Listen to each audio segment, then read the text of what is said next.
Fundación Edelvives patrocina este espacio cultural.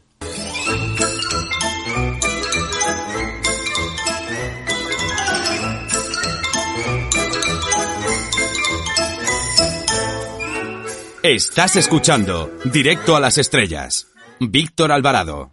Nuestro invitado esta semana ha vivido varias vidas siendo el médico de Esquilache, ha pilotado cazas del bando nacional y republicano y ahora triunfa hablando de héroes anónimos que se jugaron la vida en el Madrid de la Guerra Civil Española. Se llama Corral, Pedro Corral, y es el autor de Vecinos de Sangre de la Esfera de los Libros. Buenas tardes. Hola, buenas tardes, Víctor. Muchas gracias por tu invitación. A ti por venir aquí con nosotros. Por empezar de alguna manera, los dos partidos de la derecha han apostado por la manifestación por la vida. ¿Cómo podemos relacionar este tema con tu novela El médico de Esquilache? Bueno, el médico de Esquilache recrea una medida que tomó ya en Sicilia, cuando era rey de Nápoles y Sicilia, y después en España, como rey de España, Carlos III. Carlos III en Sicilia aprobó una pragmática para defender la vida de los niños que se encontraban en el vientre de sus madres en caso de que sus madres fallecieran. Se demostró que los niños podían vivir y sobrevivir unas horas dentro del cadáver de sus madres, y esto fue, bueno, pues una disposición que hizo él obligando a los médicos, a las parteras, incluso a los sacerdotes, a que en caso de que falleciera la madre estando embarazada, se intentara salvar al hijo, ¿no?, dentro del vientre.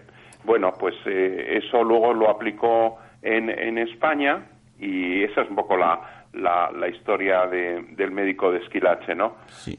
Todo ello a través de un tratado de embriología sagrada, cuyo autor es el obispo Francesco Manuel Canyamila, que era inquisidor de Sicilia, y que dispuso estas medidas en un tratado que se considera pues uno de los primeros tratados de embriología de la época moderna. Por otra parte, todos nuestros oyentes conocen tu labor como divulgador histórico. ¿Qué te parece la ley de memoria histórica que quieren aprobar en el Parlamento? Bueno, pues desgraciadamente es una nueva oportunidad perdida para que los españoles nos pongamos definitivamente de acuerdo sobre cómo afrontar ese pasado tan terrible de una guerra civil, una guerra entre hermanos, y la consecuencia que tuvo después de 40 años de dictadura, ¿no? Bueno, creo que es una oportunidad perdida porque es una ley de parte, es una ley que intenta imponer una sola verdad de parte de aquellos hechos del pasado tan terribles, en las que se vuelve a como hizo ya el franquismo. Bueno, pues empieza a olvidar unas cosas y a recordar otras, a poner a unas víctimas por encima de otras, según el uniforme el color del uniforme de sus verdugos. Bueno, yo creo que es una nueva oportunidad fallida para ponernos de acuerdo en algo que no nos debería enfrentar, que no nos debería dividir, y que además conseguimos superar gracias precisamente a la generación que vivió y sufrió la guerra civil, que es la que supo mirar hacia adelante, perdonar y dejarnos, bueno, pues desde ya hacía muchas décadas, pues una España que quería convivir, ¿no? Yo en los últimos tiempos he escuchado un ejemplo bastante curioso. Puede gustarte o no gustarte, por ejemplo, la etapa de la República o la etapa del franquismo, pero por ejemplo había un caso muy curioso de un arquitecto que trabajó en la República, que es verdad que tuvo un año que estuvo la cosa un poco complicada por pertenecer a la República, pero luego construyó bastante edificios en la época franquista. Si no se puede hablar de la memoria, ¿cómo vamos a recuperar a esta persona que fue un arquitecto bueno, tanto en una época como en otra? Es un detalle simplemente sí, de las curiosidades estas de la historia que creo a veces que sé a quién te refieres, no sí, sé si me equivoco, me parece que hablas de Pedro de Muguruza. Pues ahora mismo no recuerdo el nombre, la verdad. Bueno, Pedro, sí, bueno, el caso, no sé si será otro el que tú citas, pero se parece mucho al caso de Pedro Muguruza. Pedro Muguruza es el arquitecto del Valle de los Caídos. Es el arquitecto también el autor del Palacio de la Prensa en la plaza madrileña, Plaza de Callao. Bueno, pues es curioso, y esto lo descubrí yo en El Socialista. Pedro Muguruza era un asiduo visitante de la Casa del Pueblo en Madrid, es decir, de la sede del Partido Socialista Obrero Español, con el que debía sentir una cierta afinidad, puesto que sus conferencias y apariciones y visitas a la Casa del Pueblo eran recogidas profusamente por este órgano del Partido Socialista Obrero Español, que es El Socialista, dedicándole pues planas enteras a sus conferencias en la Casa del Pueblo. Bueno, vivió la guerra como pues seguramente Pedro Muguruza, yo creo que se pasó a zona nacional, vio peligrar su vida pese a esas amistades con el Partido Socialista, y bueno, terminó construyendo el Valle de los Caídos, ¿no?, que ahora se ha convertido en la bestia negra de toda la izquierda, ¿no? Parece que la solución a todos los problemas gravísimos que tiene España pasa por hacer no sé qué con el Valle de los Caídos, ¿no? Esta famosa resignificación, ¿no? Pues es bastante triste que estemos con estas cosas, ¿no? Sobre todo pensando que hay personas con problemas muy grandes, reales, de paro, de no poder ya soportar el precio de la cesta de la compra. Bueno, pues es verdad que las medidas de reparación a las víctimas de la guerra civil y del franquismo deberían unirnos a todos, y yo creo que en eso no creo que haya distingos entre españoles de una y otra ideología. Sí. Reparar todos los agravios, todas las injusticias que queden pendientes, pero esto no puede servir de excusa para imponer un solo relato de lo que sucedió en España desde los años 30. Sí. Y mucho menos con la intención de blanquear las responsabilidades de la izquierda también en el fracaso, en ese fracaso colectivo que fue la guerra civil.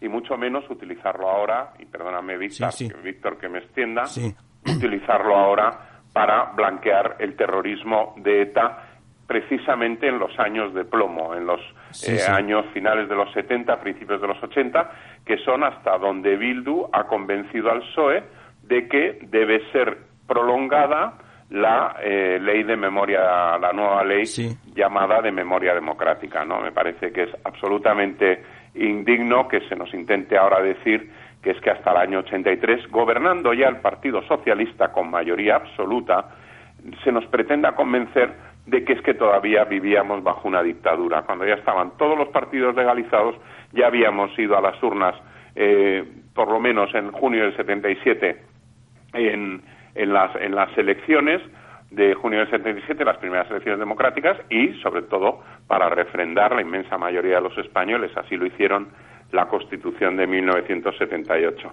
Comprarle el relato a ETA, pues es lo más vergonzante que se puede ver. Ya parecía que estábamos acostumbrados a todos, ¿no? Pero parece que todavía el PSOE tiene capacidad de sorprendernos. Bueno, totalmente de acuerdo con lo que has dicho, un apunte interesante a resaltar, y yo creo que no hay ningún problema en que lo hayas comentado. Con respecto al arquitecto, no era ese arquitecto, la historia que has contado del arquitecto es verdad que yo también la conocía, pero no me refería a ese arquitecto, ahora mismo no recuerdo el nombre. Pero, por otra parte, si te parece bien, pues empezamos un poco hablando de tu libro, y veo o entiendo que este libro de alguna manera intenta cerrar las heridas de la guerra civil de una forma bastante curiosa y llamativa.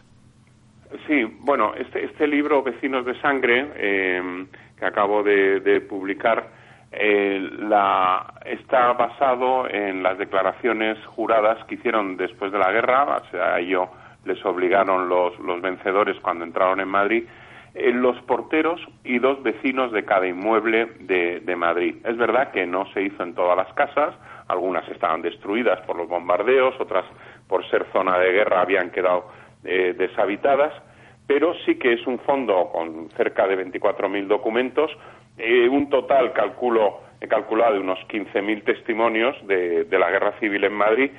Y tienes razón, Víctor, hay una cosa que me sorprende, que de este fondo lo que emerge es cómo tantísimos madrileños durante la Guerra Civil hicieron prevalecer los sentimientos de humanidad, de solidaridad, de compasión hacia personas de distinta ideología, ¿no? De ideología distinta a la suya.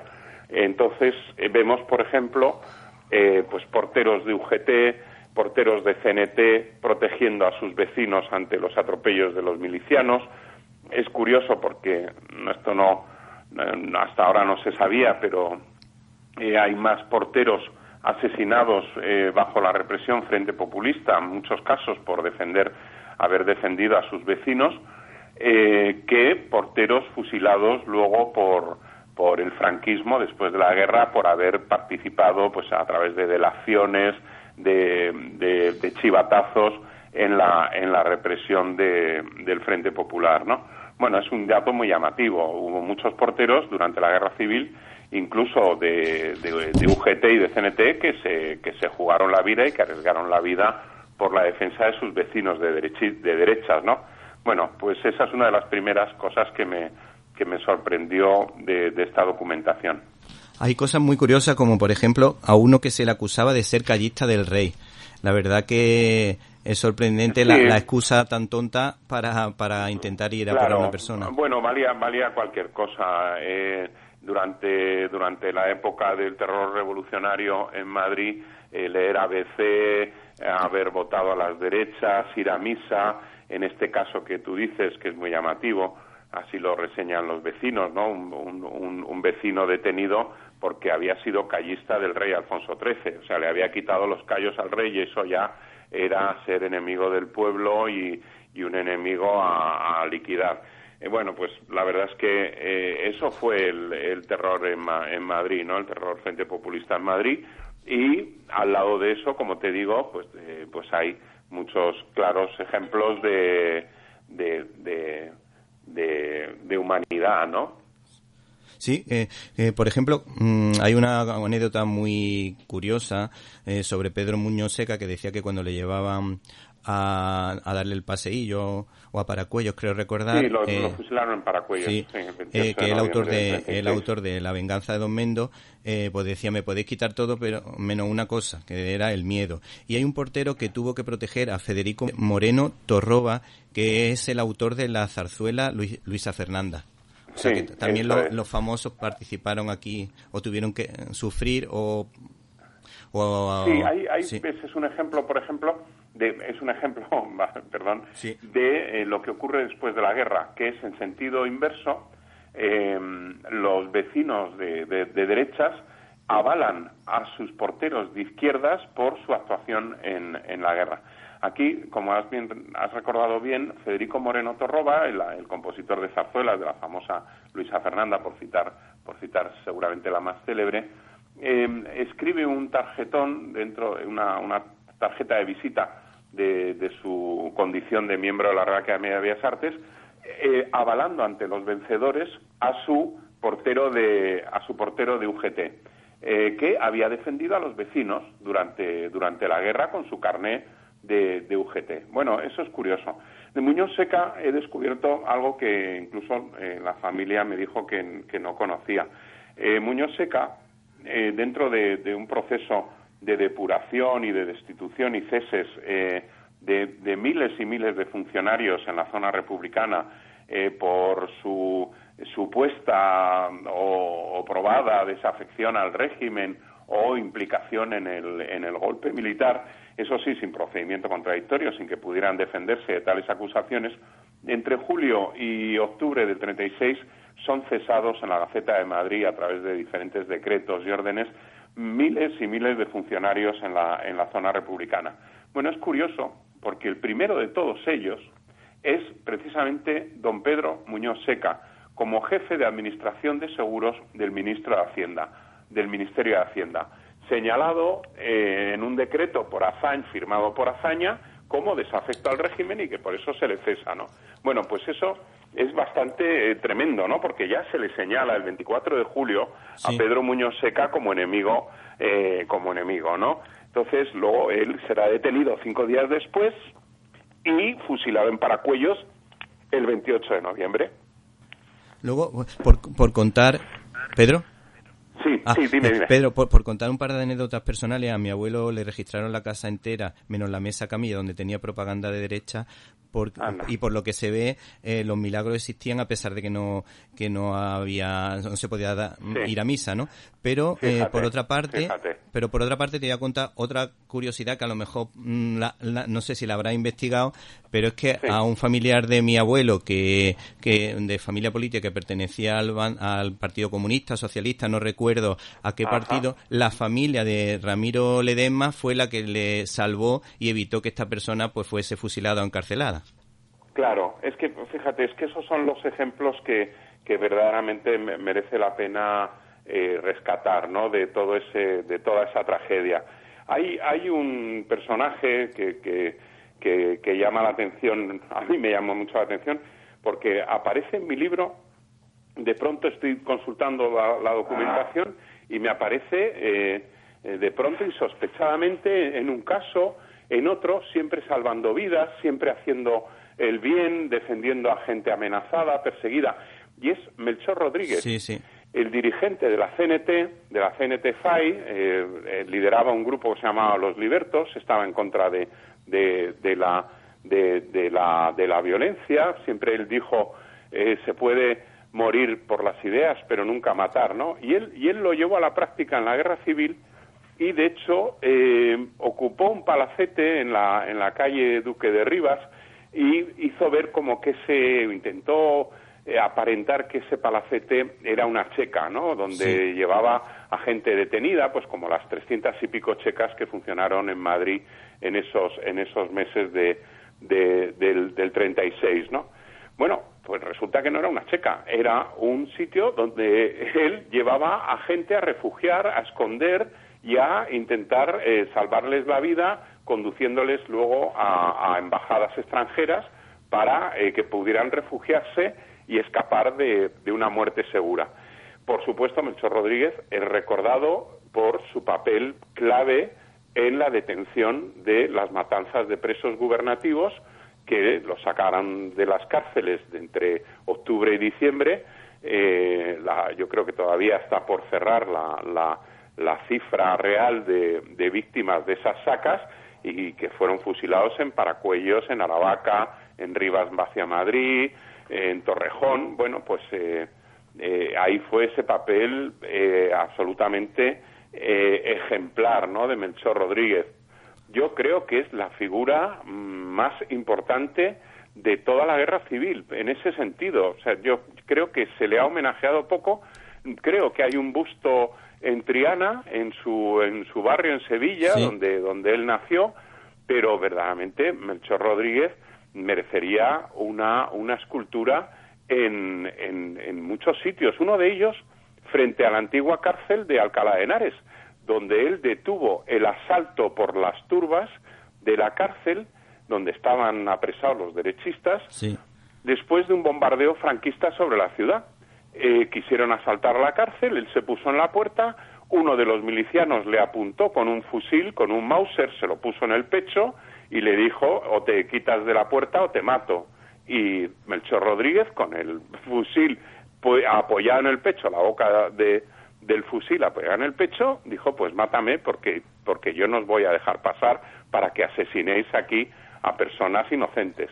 Bueno, pues yo creo que Melchor Rodríguez merece esa escultura en ese lugar, ¿no? Para que todos recordemos que aparte del odio, de la ira, de la furia y del horror que se vivió en una y otra España, emergen estos españoles ejemplares, estas buenísimas personas que supieron anteponer el respeto a la vida, a la libertad y a la dignidad del contrario por encima de cualquier otra pasión ideológica, política o de cualquier tipo, ¿no?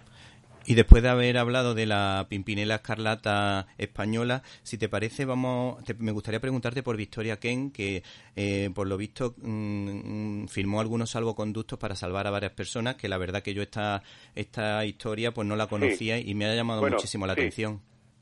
¿Te refieres a Margarita Nelken? Es que también aparece Victoria Kent en mi libro por Margarita otros motivos, sí, pero la que verdaderamente sorprende es Margarita Nelken, Margarita Nelken es una socialista que luego se hará del Partido Comunista. Hay una foto suya tremenda en la guerra con un pistolón en el cinto, verdaderamente bastante abracadabrante, ¿no? La fotografía. Y Margarita Nelken es autora de unos artículos terribles, incendiarios, donde llama al exterminio, por ejemplo, de las hembras de los señoritos, ¿no? Ese es un artículo que está publicado en Claridad, en el órgano de UGT, donde dice que las que tienen la culpa de todo son las mujeres de los burgueses y que hay que exterminarlas, hay que acabar con ellas. Bueno, pues esta mujer, Margarita Nelken, con una voz incendiaria, terrible, ¿no?, cruentísima, bueno, pues lo que hizo en su casa de vecinos fue expedir avales y salvoconductos para sus vecinos de derechas. ¿Qué quiere decir esto? Pues algo que sucedió en las casas, que la vida en las comunidades de vecinos, en muchos casos, logró sustraerse al horror de la guerra civil. ¿Por qué? Pues es que es un vecino con el que te cruzas todos los días, con el que comentas, oye, lo del tiempo, o el ascensor que se ha roto, o la gotera del tejado. Y bueno, seguramente Margarita Nelken no pensó que no podría haber soportado la mirada de alguna de esas mujeres viudas o hijos de alguien asesinado por su bando, por su facción, y entonces lo que hacía era avalar a estos vecinos para que no les pasara nada. Bueno, pues es un descubrimiento de una dimensión de la guerra civil que es esa dimensión en lo personal, lo íntimo, en las relaciones entre vecinos, entre personas que se conocen de hace mucho tiempo. Bueno, pues es muy llamativo. Margarita Nelken vivía en la calle Mallorca 6, cerca de la Ronda de Atocha, por situar al oyente. Bueno, pues ese es el testimonio que deja el portero de su casa, diciendo, no, Margarita Nelken no se cansaba de pedir avales y salvoconductos a los vecinos de derechas de esta casa. O sea, es, Víctor, una guerra que a mí, que hombre, no lo he leído todo, sí. He leído bastante de la guerra civil, he investigado mucho en los documentos, en las fuentes primarias, en los archivos, pero verdaderamente a través de estas declaraciones juradas y de los hilos de los que he ido tirando, me he encontrado una guerra civil absolutamente insólita. Sí. Y bueno, es la que he intentado reflejar en el libro. Cuando estaba preparando lo que te he comentado del tema de la zarzuela, me acordé de la canción esa de Anda que te ondulen con la permanente, que hace también referencia a Victoria Kent, y como son dos apellidos extranjeros, he cruzado Nelken con Kent. A mí me pasa también, sí, no sí. Es muy normal, sí. Sí, tienes razón, pero son dos apellidos, además que tienen los dos la K, entonces, bueno, pues sí, te lleva a confusión. Sí. Y bueno, de Victoria Kent aparece en la documentación como la autora de una incautación de un piso en la Virgen de los Peligros, ahí muy cerca de la Puerta del Sol, pero era, en lo que no explicaba la declaración jurada y luego lo he encontrado en la prensa, sí.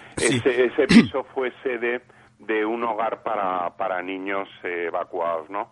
Bueno, pues la verdad es que hubo de todo, ¿no? Hay incautaciones, pues así, pues porque, por ejemplo, Ángel Galarza, el ministro de Gobernación, cuando el gobierno abandona Madrid el 6 de noviembre, se queda en su casa toda la guerra un retén de guardias de asalto vigilando su casa para que nadie la saque y tal. Pero claro, esos guardias de asalto no evitaron que al menos 3 vecinos de la casa vieran saqueadas sus viviendas, ¿no? Entonces, como digo yo, aquí la revolución se hacía en las casas de los demás, no en las propias, ¿no? Sí. Bueno, en fin, es un poco, es un borbotones de humanidad, de comportamientos humanos, unos ejemplares, otros no tanto, unos abyectos completamente, ¿no? El de los asesinos, pues gente que asesinaba pues gratuitamente y de una manera, vamos, que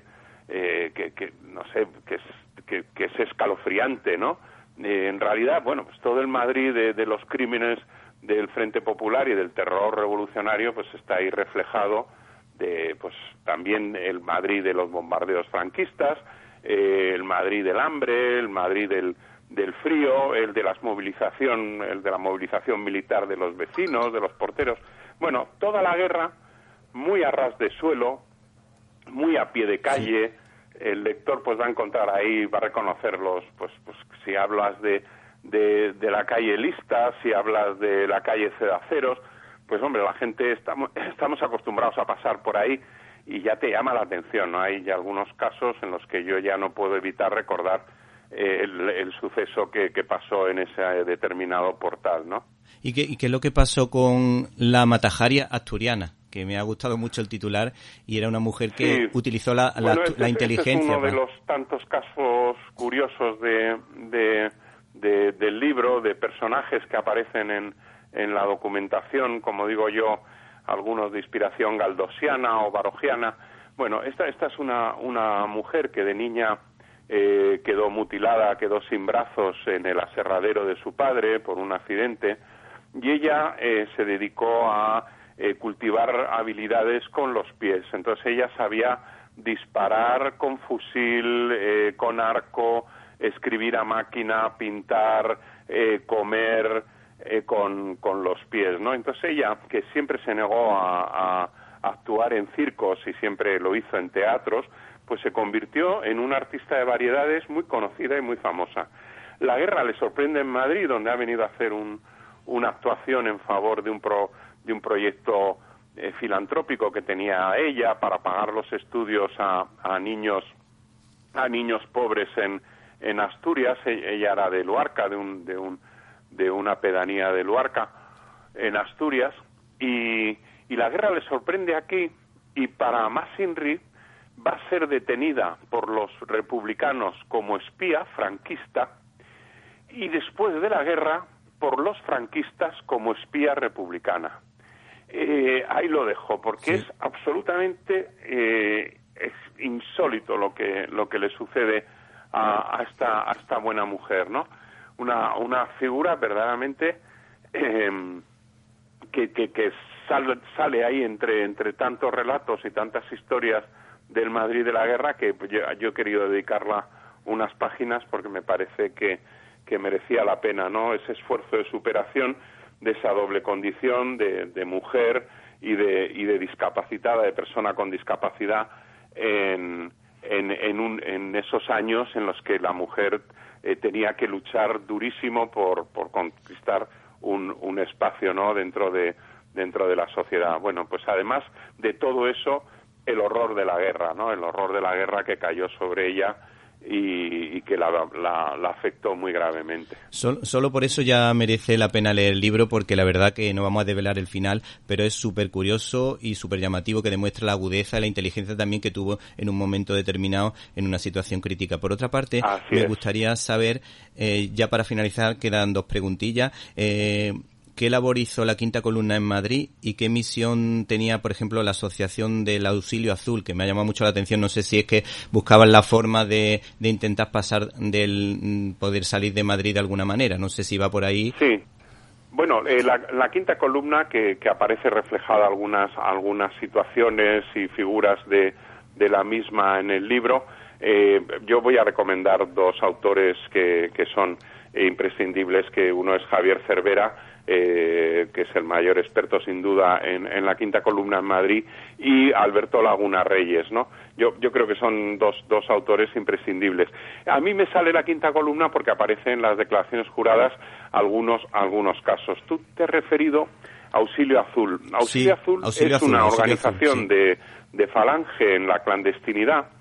La crea María Paz Unciti, y María es una joven falangista de, ya te digo, 18 años, la crea con su hermana, y lo que tratan es de dar cobijo, escondite, refugio a camaradas de Falange perseguidos, ¿no? Bueno, ella es apresada cuando está conduciendo a una persona a una embajada para darle refugio, para que se pudiera refugiar en la embajada y huir de una muerte segura, y a ella la fusilan. Y yo aquí quiero recordar un episodio, permíteme, Víctor, sí, no hay problema, porque creo que refleja muy bien la la actitud que debemos tener todos de a un lado y a otro, de derechas y de izquierdas, ante este terrible pasado. Cuando la tormenta esta de cambios de calles, impulsada por la anterior alcaldesa Manuela Carmena, hubo una calle, precisamente, que no se cambió de esa época, ¿no?, de figuras de la guerra civil y del franquismo, y es precisamente la dedicada, además en Vallecas, a María Paz Unciti. Bueno, yo debo decir, y aquí lo digo en honor a este señor, que me parece que quiero reconocer aquí públicamente. Francisco Pérez era concejal de Podemos en Puente de Vallecas, y a mí me dijo personalmente que él había intervenido para que no se quitara la calle de Paz Unciti.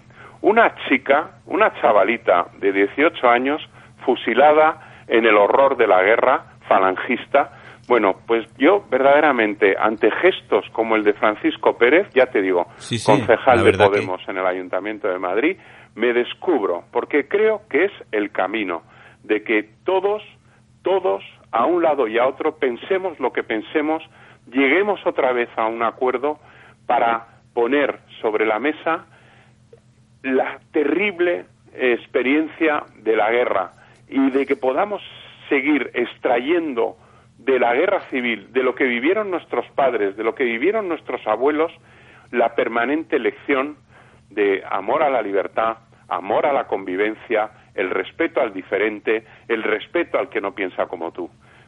Traigo este ejemplo, y que me perdone mi querido amigo Paco, creo que no he hecho ningún mal en reconocerle ese gesto, creo que le honra, y aquí lo quiero dejar públicamente testimonio de esa persona honrada. Pues a mí me encanta que lo hayas dicho, porque siempre hay que ir en busca de la verdad. Todos los que nos dedicamos a la comunicación tratamos de hacerlo, o por lo menos una parte, de un lado y de otro. Seguramente que hay de un lado y de otro que buscamos la verdad, y este ejemplo, pues desde luego, es digno de tener en cuenta y digno de mención. Y ya, si te parece, ya que has hablado de una jovencita falangista, pues me dijiste que iba a recomendar 2 películas. Una que tiene que ver con lo que acabas de decir, por lo menos la afiliación política, que es Rojo y Negro, y la otra película me dijiste que iba a ser la de La Vaquilla. Si nos puedes comentar un poquito esas 2 películas, que yo creo que están muy ponderadas. Es una película que retrata muy fielmente, muy fríamente también, el Madrid revolucionario, el Madrid de las checas, el Madrid de la persecución y de la represión frente populista. Es una película de los años 40, incluso no bien vista por el régimen franquista. Es una película que tuvo problemas también con el régimen franquista. Y la otra es, por supuesto, una de las obras maestras, que tiene tantas, de Luis García Berlanga, que es La Vaquilla, que creo que refleja muy, muy detalladamente y muy fielmente lo que fue la Guerra Civil Española, donde hay que recordar que el 90 y pico % de los combatientes de uno y otro bando fueron llevados a primera línea a la fuerza por la recluta forzosa. La imagen de los voluntarios, que sí, que los hubo, por supuesto, en los dos bandos, gente idealista, entusiasta, fervorosa de sus ideales, pero eso no pudo cubrir ya desde los primeros meses los frentes de batalla, y los franquistas abren la caja de reclutas en agosto del 36, y los republicanos la van a abrir en septiembre para refundar el ejército regular, llamado Ejército Popular, en octubre del 36. Es decir, que muy pronto, y eso es una cuestión que se olvida, las cajas de reclutas abren para llamar a filas a soldados en una y otra zona, que imagínate, Víctor, lo que llevaba, como los barcos de pesca de arrastre, lo que llevaba la recluta forzosa a cada ejército. Pues en el ejército de Franco pelearon izquierdistas, socialistas, comunistas, de cenetistas, republicanos, forzados, porque claro, ¿qué iban a hacer? ¿No? Los tenían, eso sí, vigilados en sus unidades, los franquistas, para ver si se portaban bien en primera línea contra sus propios correligionarios. Oye, y en el Ejército Popular también. En el Ejército Popular combatieron muchas personas de derechas. Entonces, no, ¿de qué estamos hablando? A veces estos políticos, ¿verdad?, cuando se meten aquí a meter sus manazas en la historia, a ver si la pueden manipular, pues se olvidan de estas cosas, que es que hubo españoles de distinta ideología peleando en el bando contrario a sus ideas, e incluso españoles que habían visto cómo sus familias habían sido asesinadas en retaguardia, tenían que defender luego en el frente al bando que había asesinado a sus familias, con el fusil en la mano en las trincheras. Entonces, por favor, ¿de qué guerra estamos hablando? Aquí, el Pedro Sánchez, Zapatero, cuando se pusieron aquí a intentar establecer por ley un solo recuerdo, una sola memoria de la guerra civil, lo que están haciendo es aplastar todas las memorias familiares a derechas y a izquierdas que se tienen sobre este conflicto tan complejo, que no se puede pasar por el aro de la simplicidad, del maniqueísmo. No, de verdad, la guerra civil fue una barbaridad, fue complejísima, fue un sálvese quien pueda. Yo no voy a entrar aquí si está justificado o no estaba justificado. Yo considero que un golpe militar no puede estar nunca justificado, pero bueno, eso aquí ya abro el paraguas, ¿no? Para recibir todo tipo de críticas. Bueno. La situación tampoco era la ideal. Aquí la idealización de la Segunda República que nos están intentando imponer es que es absurda. Es que la guerra civil fue consecuencia del fracaso de un régimen en el que ninguna de las partes reconoció legitimidad a la otra para alternarse en el juego de la democracia, de un sistema democrático, de alternancia, de pluralidad. No, pues no, aquí, oye, ahora gobiernan estos, pues ahora le damos el golpe, como hizo en el 34 el PSOE y la UGT contra el gobierno de Lerroux y de Gil Robles. Bueno, pues es que así es, ¿no? Fue demasiado complejo para que ahora intentemos pasar todo por un aro de simpleza, de tosco, absolutamente, no sé cómo decirte. Sí, yo todo lo que comenta... Siempre simplista y sobre todo maniqueísta, ¿no? Sí, todo lo que comenta, lo entiendo. Hubo en el 34 hubo un golpe por un lado, y luego en el 36 hubo otro defensivo. Bueno, vamos a suponer que... Pero lo que hay que mirar... Alguien tan poco dudoso como Sir Raymond Carr, el historiador, el hispanista británico, ya dijo que el año 34 es el primer capítulo de la Guerra Civil. No, ahora todo el mundo, bueno, eso no, pero ¿cómo dicen eso? ¿Cómo tal? No, perdone, es que es así, es que fue una insurrección armada, un golpe contra la Constitución republicana dada por las izquierdas que habían perdido el poder. Bueno, pues así empezamos. En el año 32 ya habíamos tenido el golpe de Sanjurjo, el golpe militar, 5 insurrecciones armadas de CNT-FAI. Sí. Bueno, pues esto era una cosa muy seria lo que estaba sucediendo en España, que luego, oye, un golpe fracasa y conduce a una guerra civil terrible. Es que tampoco... Bueno, no sé, Pedro... yo creo que habría que tener en cuenta todo, ¿no? Ni voy a justificar el golpe, ni voy a hacer como otros que justifican por el golpe toda la represión frente populista. Sí. Que es que eso tampoco se puede hacer. Claro. ¿Sabes? Bueno, Pedro, la verdad es que seguiríamos hablando contigo muchísimo rato, pero es que se nos acaba el tiempo. Nos ha encantado tu libro Vecinos de Sangre, un libro que hay que leer sí o sí, y te agradecemos la presencia en nuestros micrófonos. Muchísimas gracias a vosotros, Víctor. Hasta siempre.